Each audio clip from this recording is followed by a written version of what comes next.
God, who has been giving you some mercies and blessings. Before I deliver my speech, let me introduce. My name is Evelyn. I am 9 years old, and I'm student of elementary school 3 Banjar. Today I wanna deliver my speech under the title Why Always Plastic. Plastic is widely used everywhere these days. From households to supermarkets, plastic is found everywhere.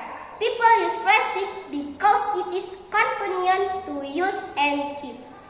We all know that plastic will take a long time to decompose. It can take up to 1,000 years to decompose plastic into the landfill.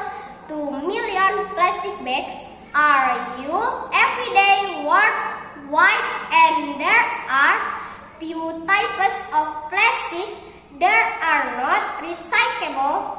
Because of that, every year nearly 1.1 million birds and animals are being killed by plastic. So, say no to plastic single use.